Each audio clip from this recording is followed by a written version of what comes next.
गया खरी हो हमर यार मनावा तो एक बेर बात कर लगे। हो गया खरी हो हमर यार मनावा तो एक बेर बात कर लगे।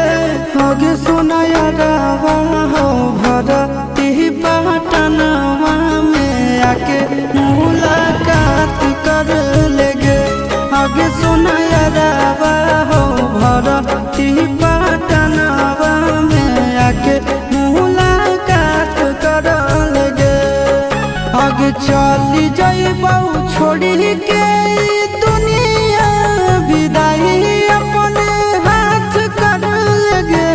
आगे सुना यारवा हो भरती पटनवा में आके मुलाकात कर लेगे।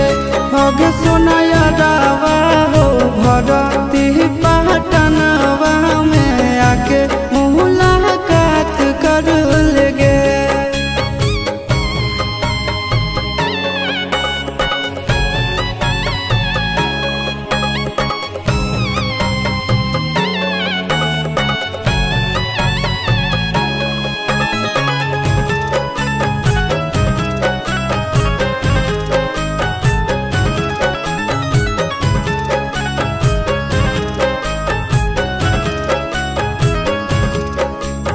मोरे घर पनिया पिलाई दी है जान गे।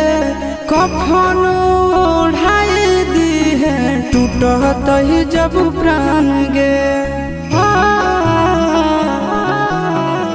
मोरे घर पनिया पिलाई दी है जान गे। कफन ओढ़ाई दी है टूटत ही जब प्राण गे।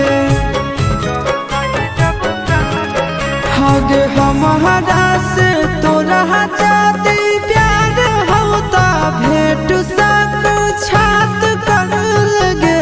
आगे सुना यारवा हो भरती पटनवा में आके मुलाकात कर लेगे।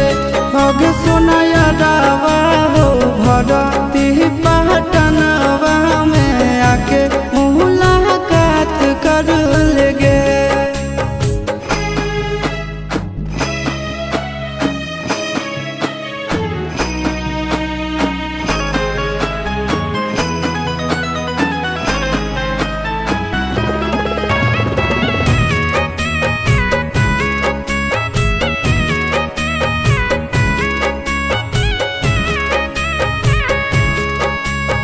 डॉक्टर जवाब दिल के बुलावा मौत के।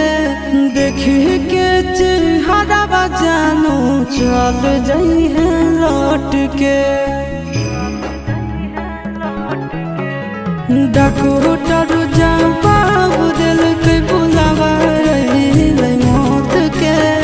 देखी के चेहरा जानू चल जाई है लौट के।